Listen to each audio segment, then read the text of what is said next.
Halo, selamat pagi. Jumpa lagi pada pertemuan kita kali ini kita akan melanjutkan membahas mengenai materi tentang pencemaran lingkungan. Nah, pada kali ini kita akan membahas materi pokoknya tentang pencemaran udara. Apa sih pencemaran udara itu? Jadi, pencemaran udara dapat didefinisikan sebagai suatu kondisi di mana udara mengandung unsur-unsur yang berbahaya yang dapat menurunkan kualitas dari suatu lingkungan. Ya, selanjutnya macam-macam pencemaran udara. Pencemaran udara dapat dibedakan menjadi dua, yaitu pencemaran udara primer dan pencemaran udara sekunder.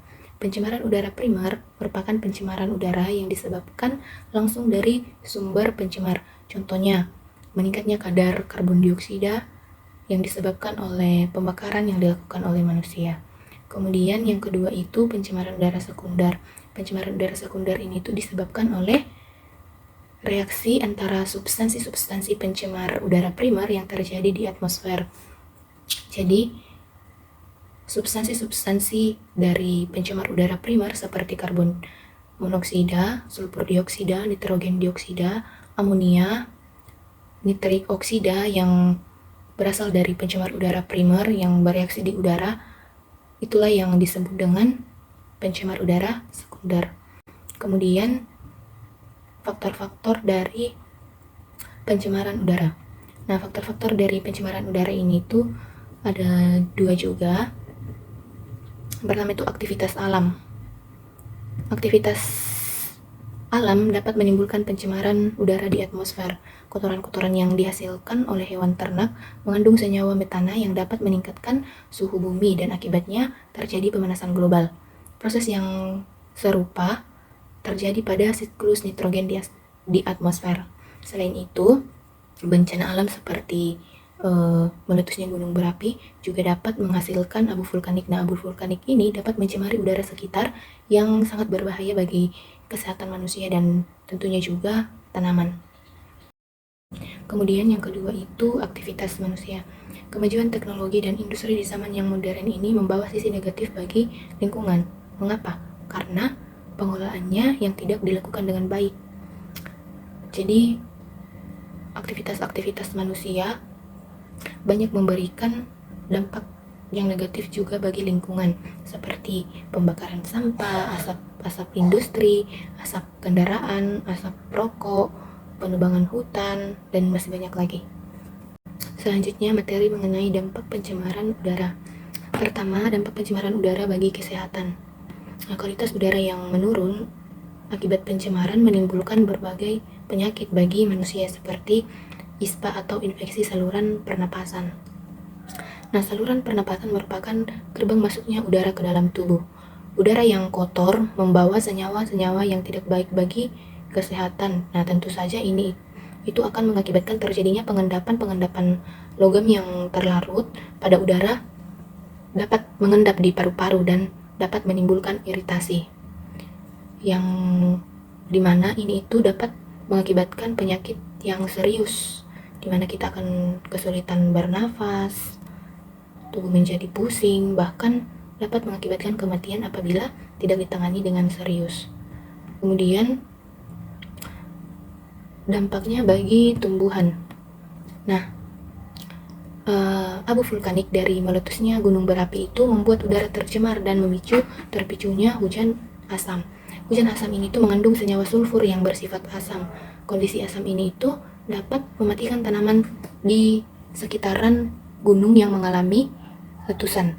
Oleh karena itu, banyak ditemui tanaman dan pohon yang rusak akibat hujan asam dan abu vulkanik pada daerah-daerah yang sering terjadi letusan gunung berapi atau sering terjadi erupsi di sekitaran gunung berapi.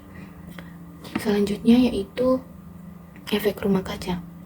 Nah, konsentrasi karbon dioksida dan karbon monoksida yang tinggi di atmosfer akibat dari asap-asap kendaraan, akibat dari pembakaran sampah itu dapat memicu terjadinya efek rumah kaca. Efek rumah kaca yakni peningkatan suhu bumi.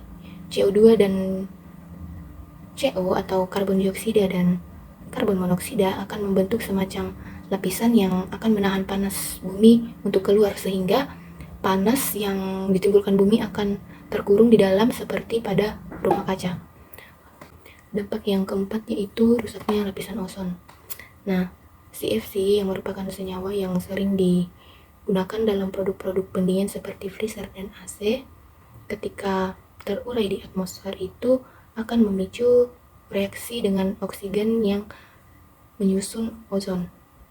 Nah, reaksi ini akan mengakibatkan ozon terurai, sehingga lapisan ozon ini akan berlubang. Nah, lapisan ozon ini kan berfungsi sebagai pelindung bumi dari panas yang dipancarkan oleh matahari. Jadi, sinar UV yang dihasilkan oleh matahari dapat memicu kanker. Dengan adanya lapisan ozon ini itu, masuknya sinar UV akan diredam sehingga dampak yang ditimbulkan lebih sedikit. Sayangnya saat ini itu pemanasan global yang terjadi salah satunya diakibatkan oleh rusaknya lapisan ozon. Namun kabar baiknya saat ini itu CFC untuk pendingin dan aerosol juga telah diganti dengan bahan-bahan yang lebih ramah lingkungan. Kemudian setelah mengetahui dampak dari pencemaran udara, cara yang dapat kita lakukan untuk mengatasi pencemaran udara antara lain yaitu yang pertama dengan menggunakan kendaraan yang ramah lingkungan, seperti menggunakan mobil yang bertenaga listrik, atau juga menggunakan sepeda, atau bisa juga berjalan kaki apabila perjalanan yang kita tuju itu relatif dekat. Kemudian yang kedua itu tidak membakar sampah. Nah, pembakaran sampah, asap-asap yang dihasilkan dari pembakaran sampah itu kan dapat mencemari udara. Nah, salah satu hal yang dapat kita lakukan untuk mengurangi sampah-sampah itu dengan mendaur ulang sampah anorganik seperti plastik yang bisa diolah kembali menjadi kerajinan.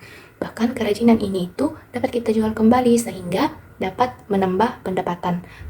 Untuk sampah organik itu bisa kita jadikan pupuk, jadi tidak perlu membakar sampah yang dimana asap-asap pembakaran sampah ini itu dapat mencemari udara. Kemudian cara yang ketiga itu dengan menanam pohon. Nah, pohon dapat menyerap CO2 yang ada di udara. Dengan banyak menanam pohon, maka banyak pula CO2 yang dapat diserap oleh pohon, di mana CO2 ini melalui proses fotosintesis akan diolah menjadi oksigen yang dapat bermanfaat oleh manusia. Kemudian yang keempat itu mengolah asap pabrik. Nah, di PT Semen Padang, asap pabrik itu diubah menjadi listrik yang disebut dengan pembangkit listrik tenaga asap.